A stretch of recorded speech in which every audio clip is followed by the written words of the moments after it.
سلامونه ملګرو.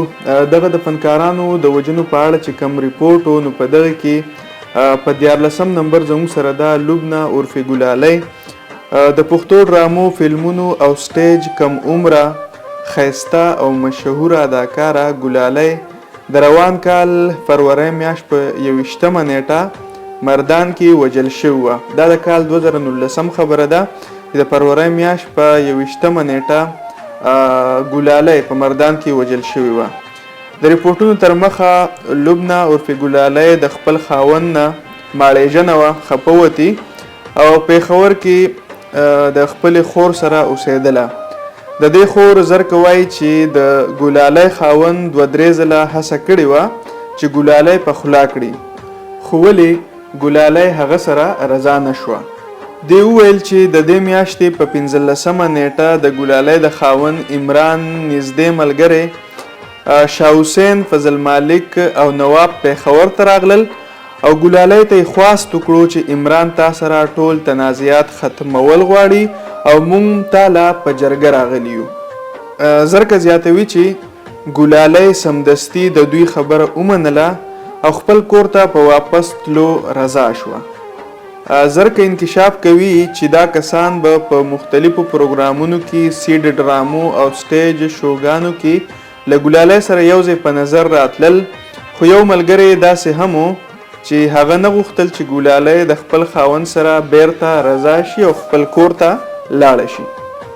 د مردان پولیسو په دغه کسانو کې شاه حسین او فضل مالک گرفتار کړي وو او د مردان د تاڼې انسپکټر زاهد خان میډیا ته خپلو خبرو کې ویلي وو چې ګلالی ته به پوره انصاف ورکولی شي او د دې په وجنه کې چې کم نور ککړ عناصر دي هغه به هم ډیر زر د قانون په گرفت کې وي.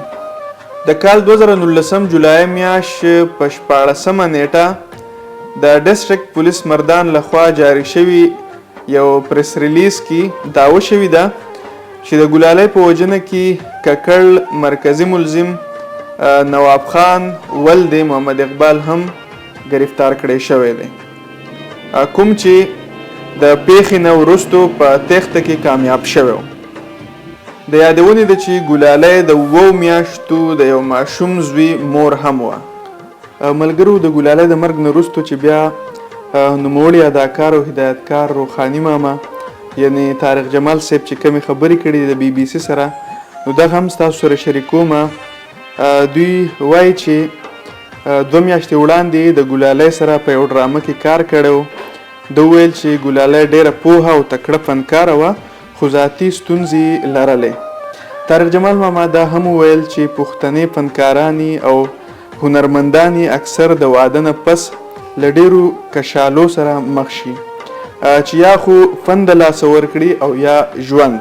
دا ډیره د کمال خبره کړې ده چې اکثر هم زموږ په دې ټولنه کې دغه شان وي چې دغه سندرغاړي یا فنکارانې دا د واده نه پس بیا یا خو دغه فن ته نه پرېږدي او یا چې کوم دی ژوند د لاسه ورکړي.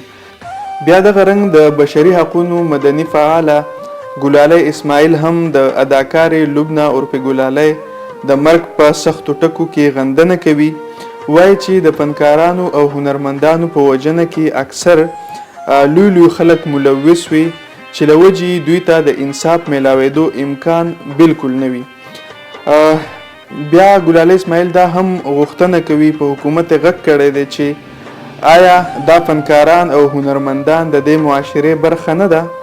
دوی له تحفظ ورکول د چا ذمهواري ده؟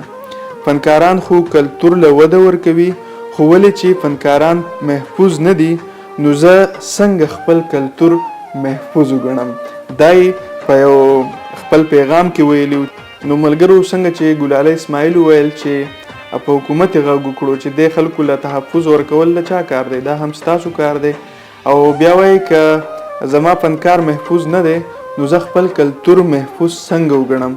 نو دغه خبرې د ملګرو دا د نن ریپورټ و د لبنه عرف ګلالی په اړه، او نور ریپورټونه به هم بیا په بل ویډیو کې ستاسو سره شریکوم. ډیره مننه.